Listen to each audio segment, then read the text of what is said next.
जनकपुर के नर और नारी ऐसे उमड़ पड़े हैं मानो महाराज कोई भिखारी धन लूटने के लिए उमड़ पड़ता है। इस तरह राम और लक्ष्मण को देखने के लिए तत्पर है। कोई अटारी से देख रहा है, कोई खिड़की से झांक रहा है रामचंद्र जी को देखने के लिए। इतनी विशाल और सुंदर नगरी को देखने के बाद वापस लौटते हैं। बंधुओं, जनकपुरी में परीक्षित महाराज, जो महाराज जनक हैं, जिनकी बेटी है एक, जिनका नाम जानकी कहा जाता है, जिन्हें सीता नाम से भी जाना जाता है।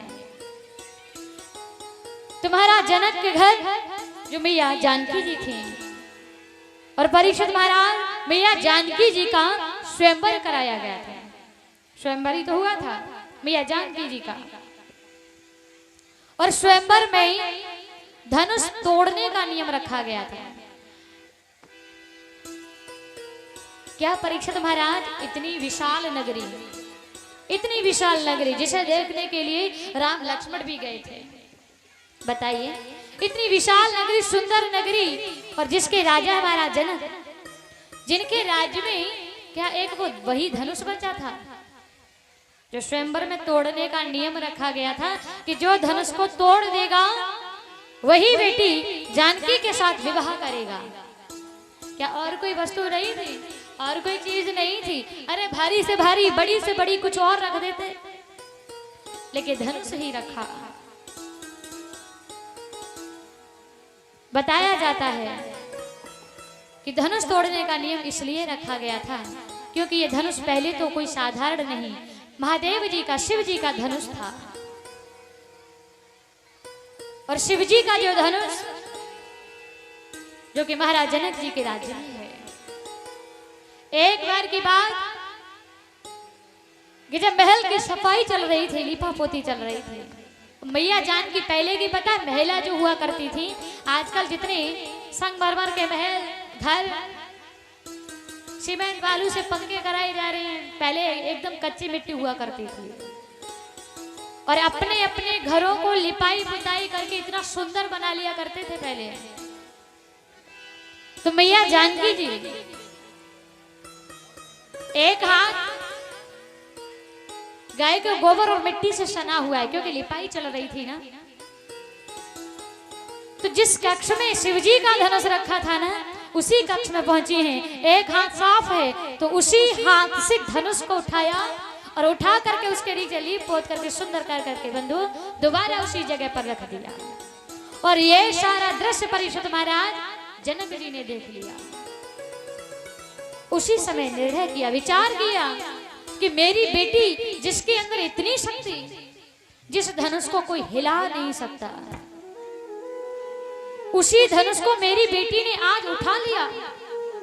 जब वो बेटी उठा सकती है तो क्या नहीं कर सकती। इसीलिए बंधु महाराज जनक जी ने ये निश्चय कर लिया कि जो मेरी बेटी के योग्य होगा, बराबर का होगा, वही मेरी बेटी के साथ विवाह करेगा। क्योंकि मेरी बेटी इस धनुष को उठा सकती है, इतनी इसके अंदर शक्ति है, बल है। तो जो इस धनुष को तोड़ देगा वही बेटी के साथ विवाह करेगा। तभी तो बंधु स्वयंवर में धनुष तोड़ने का नियम रखा गया था। तो जब भी किसी भी महिला का, बेटियों का विवाह होता है ना, तो सबसे पहले गौरी मैया का आशीर्वाद लेना बहुत जरूरी होता है। मैया जानकी बेचारी अपनी सखियों की साथ में मिलकर के हाथ में आरती का थाल है, पुष्प त्याग से सुसज्जित वो थाल बड़ा ही सुंदर। सखियां साथ हैं और लेकर के चली है कहाँ? गौरी मैया का पूजन करने के लिए। और गौरी मैया का पूजन करने के लिए जब चली तो माँ से बड़ी ही विनम्र भाव से प्रार्थना कर रही है।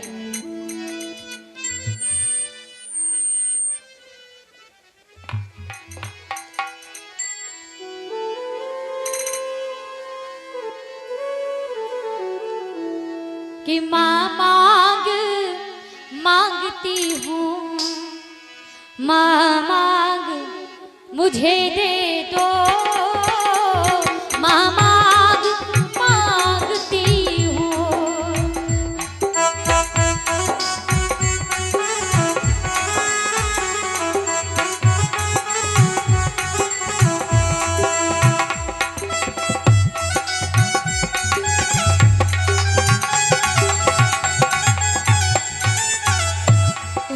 दो रघुवर जैसा, वर दो रघुवर जैसा, लक्ष्मण सा देवर दो, वर दो रघुवर जैसा।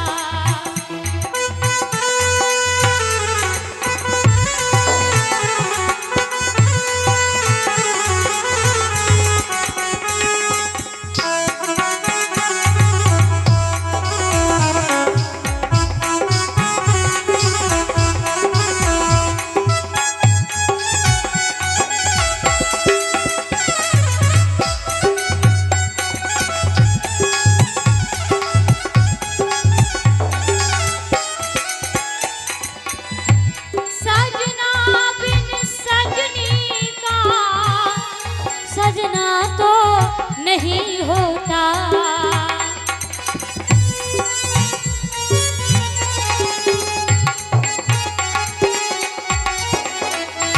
क्योंकि हे मां, जिस पत्नी का पिया ना हो तो किसके लिए श्रृंगार करेगी फिर वो। इसीलिए सजना बिन सजनी का सजना तो नहीं होता। एक सजना बोला जाता है पिया को, और एक सजना कहा जाता है पिया के लिए जो श्रृंगार किया जाता है उसे।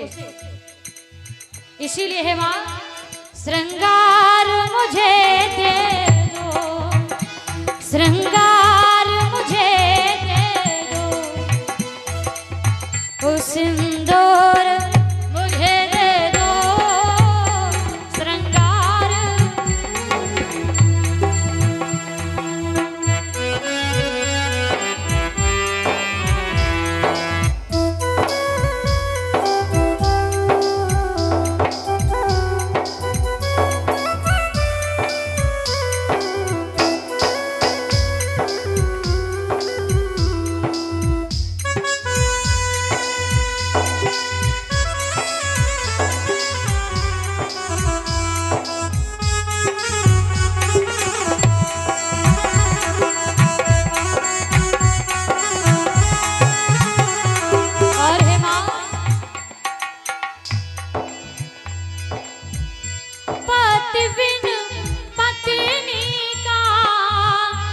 पतवार कहा होता, ओ पतविन पत्नी का पतवार कहा होता, पतवार मुझे दे दो। या पत्नी का पिया ना हो तो उसे किनारा कैसे मिलेगा। इसीलिए पतवार मुझे दे दो। और एक बार नहीं, पतवार मुझे दे दो, प्रतिवार मुझे दे दो, पतवार मुझे दे दो।